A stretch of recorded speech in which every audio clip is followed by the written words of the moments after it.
Madam President, immunizations are nothing new.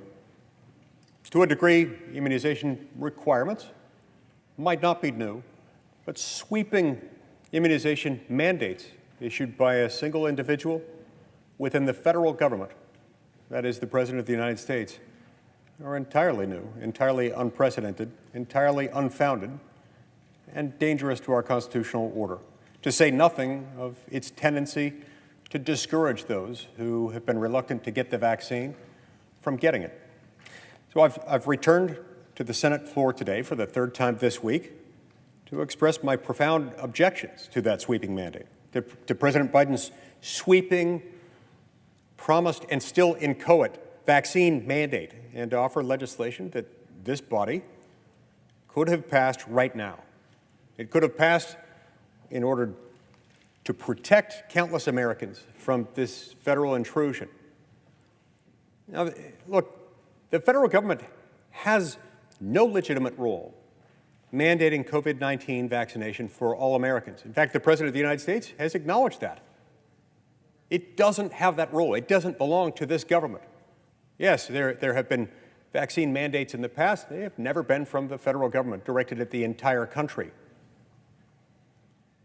During a really difficult time, economically and otherwise, in which inflation and the jobs market are causing a whole lot of businesses around the country to have to close their doors, President Biden has announced that he's going to enforce this mandate with a really hefty fine.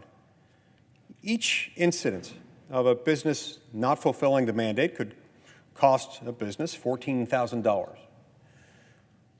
President Biden, under the threat of massive punishment, is co-opting businesses to enforce his mandate.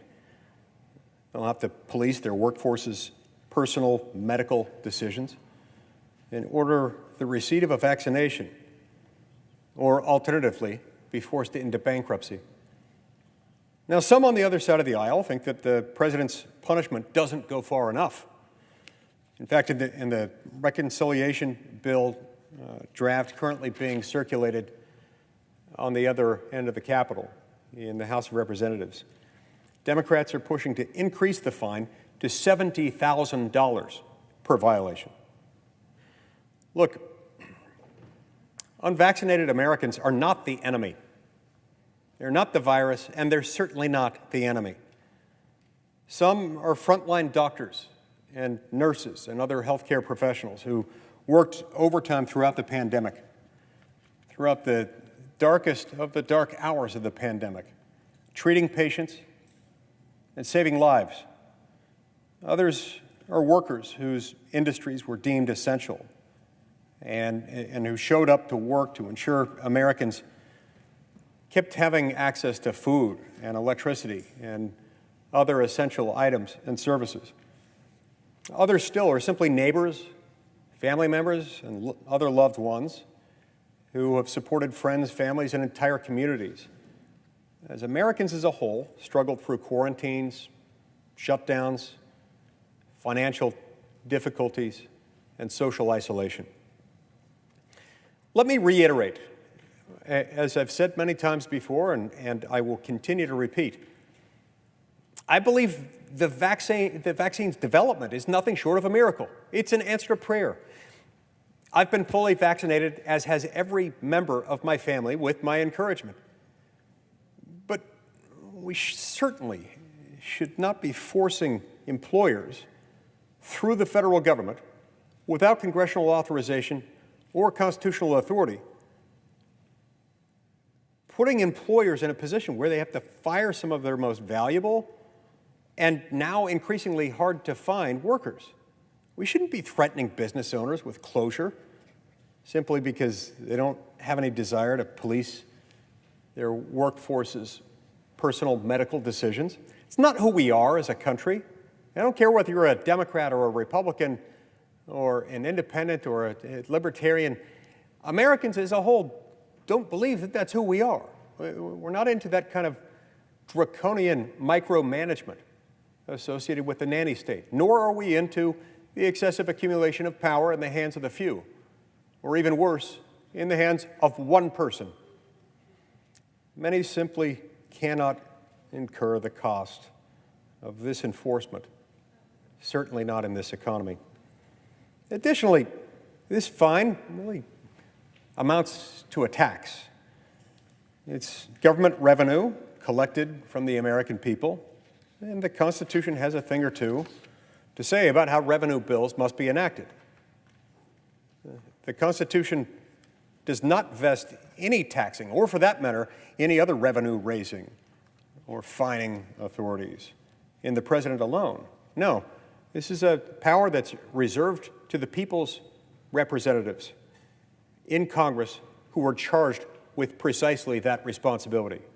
We have exclusively that authority, and that authority is not to be exercised by the President of the United States. It's no accident that the Founding Fathers, through the Constitution, put this power in the hands of those people occupying positions in the branch of government most accountable to the people at the most regular intervals, and in no one else within our government. President Biden's mandate would impose really significant costs on Americans, on American businesses, and on our nation's economy that's already in some really rough times. Look, it's unconstitutional. It hasn't been passed by Congress. It's wrong for America.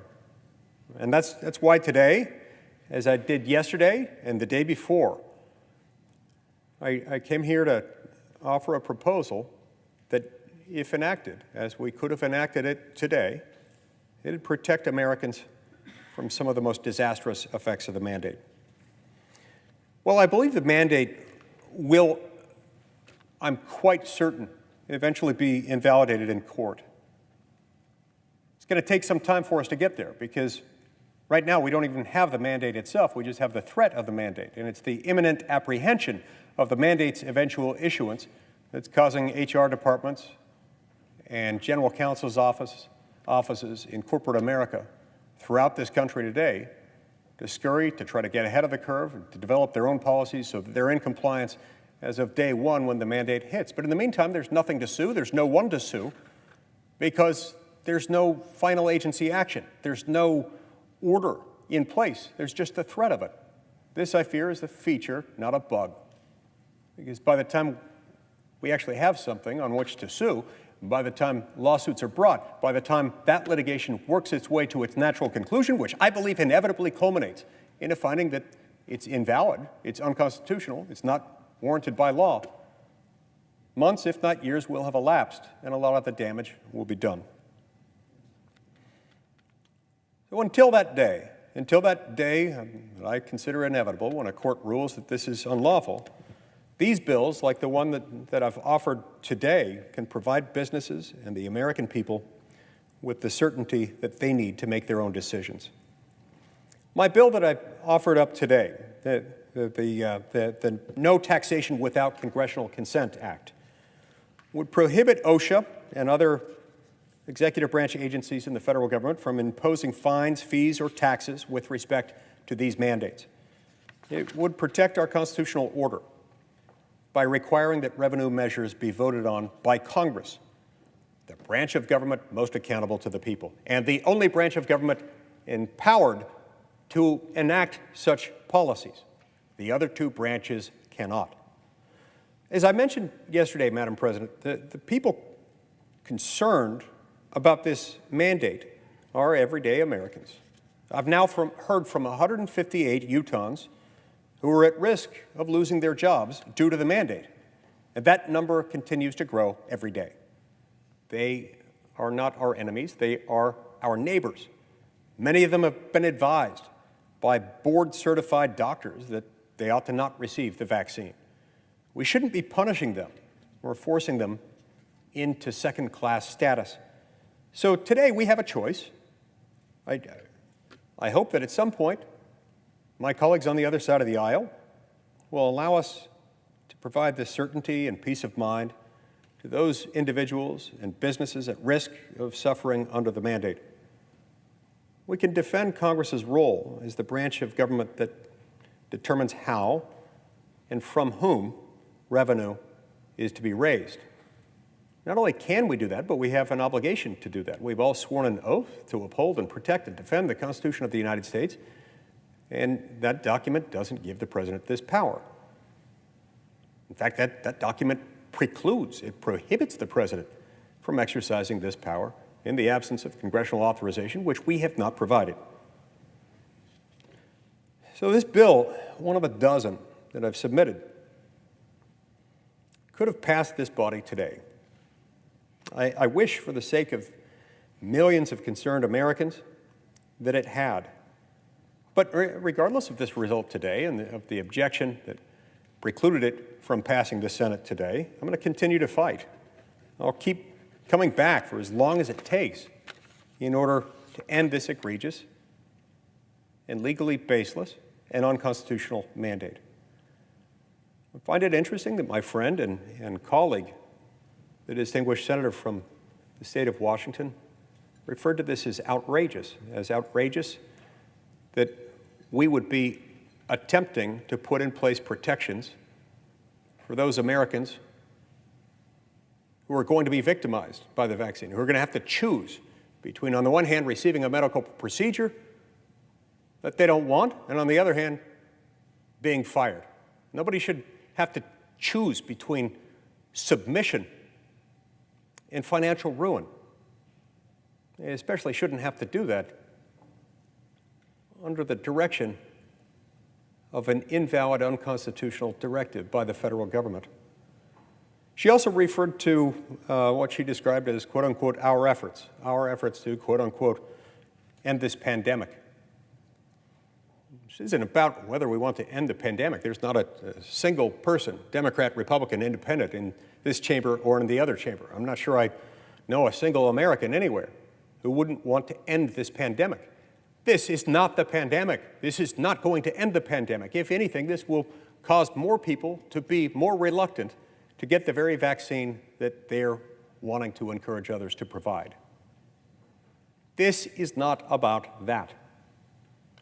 The minute we lose control of the government that is supposed to work for us, the minute we start to erode willfully, even for those who might be convinced that it's good policy, and I would disagree with them on that, the minute we decide to give this power to the President of the United States and stand silently as he usurps authority that under Article 1, Section 7 and Article 1, Section 8 plainly belongs only to Congress to the extent we have any business operating in this area to begin with as a federal government, which we do not, then we've simultaneously undermined both the vertical protection that we call federalism and the horizontal protection that we call separation of powers. Now, lest anyone might be left with the impression that this would be an esoteric or academic exercise, or that that's not something that affects their freedom, for those who would make that suggestion, they are sorely mistaken. You see, because anyone, anywhere, can have a Bill of Rights. In fact, as the late Justice Antonin Scalia used to point out, any tin-horn dictator around the world can have a Bill of Rights, and most of them do. Many of those Bills of Rights are scintillating documents. They're glowing in terms of their expression of individuality and the right of each human to exist and flourish. They'll articulate a list of rights that is in some cases comparable to, if not even more protective of, individual liberty than our own Bill of Rights. And yet, as Justice Scalia continued, whether or not that Bill of Rights or any Bill of Rights is worth more than the paper that it's printed on ultimately rests on whether there are protections in place that guard against the dangerous accumulation of power in the hands of the few. That's what makes that difference. So if we allow a president today to adopt, whether you want to call it a tax or a fine or whatever revenue-raising tool that you choose to identify this as being, the president doesn't have the power to impose that. That's a legislative function. And Article 1, Section 7 is very clear. You cannot enact legislation, including any legislation collecting revenue from the citizenry, without passage in the House, passage in the Senate, and presentment to the President of the United States. He can't do it alone. That's what this is about. This is about so much more than just this vaccine mandate. But this vaccine mandate in and of itself is wrong, it's unconstitutional, it's harmful, and it has a tendency to undermine the very interests the President purports to be advancing. Thank you, Madam President.